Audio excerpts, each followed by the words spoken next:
देश में corona virus का कहर बढ़ता जा रहा है। पिछले 24 घंटे में 75,809 नए केस दर्ज किए गए हैं। वहीं 1,133 मौतें रिपोर्ट की गई हैं, जिसके बाद कोरोना संक्रमितों का कुल आंकड़ा 42,80,423 पर पहुंच गया है, जिसमें से 8,83,697 एक्टिव केसेस हैं। वहीं 33,23,951 लोग इस बीमारी से ठीक हो चुके हैं। साथ ही 72,775 लोगों की इस वायरस की वजह से मौत हो चुकी है। वहीं कोरोना वायरस के बढ़ते संकट के बीच कोरोना वायरस को रोकने के लिए भारत बायोटेक द्वारा विकसित की जा रही स्वदेशी कोवैक्सीन को ड्रग रेगुलेटरी ने ट्रायल के दूसरे चरण की मंजूरी दे दी है। दूसरे चरण में प्रवेश के लिए वैक्सीन पूरी तरह से तैयार है। भारत बायोटेक की इस वैक्सीन को पहले चरण में देश के कई अलग अलग हिस्सों में टेस्ट किया जा चुका है और अब कोवैक्सीन को फेज 2 ह्यूमन क्लिनिकल ट्रायल की मंजूरी मिल गई है। Pandit Bhagwat Dayal Sharma university of health and science के vice chancellor doctor OP Kalra का कहना है कि हमारे पास 300 वॉलंटियर्स हैं, जिनकी आयु 12 साल से 65 साल है,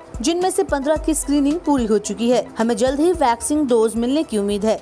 हमारे लिए इसके लिए पूरी तैयारियां हैं और सेकेंड फेज़ की परमिशन हमें अभी 2 दिन पहले भारत बायोटेक से मिल गई है और उसके लिए हमने पहले से ही 300 लोगों को वॉलंटियर के तौर पर तैयार कर लिया गया था।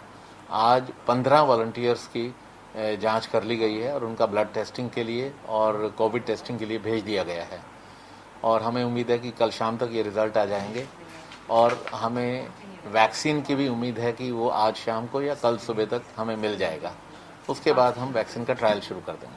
डॉक्टर साहब, एज ग्रुप की अगर बात करें तो अब की बार सेकंड चरण में कितने एज ग्रुप को लिया गया? अभी सेकंड फेज़ में 12 से लेकर 65 साल तक की आयु के लोगों को रिक्रूट किया जाएगा।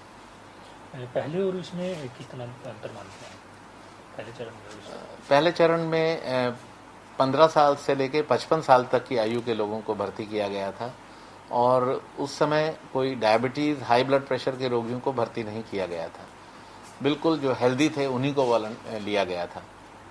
लेकिन इस बार जिनको डायबिटीज़ या हाई ब्लड प्रेशर की बीमारी है लेकिन उनका डायबिटीज़ और हाई ब्लड प्रेशर कंट्रोल्ड है, ऐसे लोगों को भी एज ए वॉलंटियर लिया जाएगा। पहले चरण की अगर बात करें, जितने लोगों पे ट्रायल किया गया था उनकी क्या सिचुएशन रही?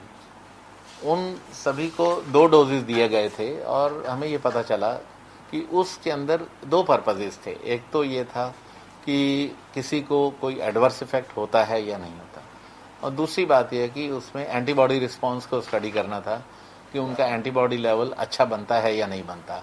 उसके बाद ही फेज़ 2 स्टार्ट करने की परमिशन मिलनी थी। तो जहाँ तक एडवर्स इफेक्ट का संबंध है तो हमारे किसी भी पेशेंट में कोई मेजर एडवर्स इफेक्ट नहीं आया। केवल 2 या 3 रोगियों में सेकेंड डोज जब वैक्सीन की दी गई तो हल्का दर्द इंजेक्शन की साइट पर था, तो जो कि एक्सेप्टेबल है। और उसके बाद जो एंटीबॉडी की स्टडीज़ हैं उसके लिए ब्लड सैंपल ले लिए गए हैं और पूरे भारत से जो सारे सैंपल पूल इन किए जा रहे हैं और उनका जो रिज़ल्ट आएगा उसके बाद भारत बायोटेक ही इसके बारे में अनाउंस कर पाएगा। स्वदेशी वैक्सीन की अगर बात करें तो कब तक आने की उम्मीद है? हमें उम्मीद है कि जो फेज़ 2 है जिसको आज शुरू किया जा रहा है और इसके जो 2 डोजेज दी जाएंगी, पहली डोज देने के 28 दिन के बाद दूसरी डोज दी जाएगी और इसके बाद जो ब्लड की टेस्टिंग है वो समय समय पर की जाएगी। जैसे ब्लड की टेस्टिंग शुरू में 0, 28 डेज, 42 डेज, 56 डेज और उसके बाद 118 दिन और 208 दिन पे भी टेस्ट किया जाएगा। तो टोटल 6.5 महीने तक ब्लड की टेस्टिंग की जाएगी। लेकिन 1-1.5 महीना टेस्टिंग के बाद ही ये पता चल जाएगा कि एंटीबॉडी का रिस्पांस जो है वो अच्छा आ रहा है या नहीं आ रहा है।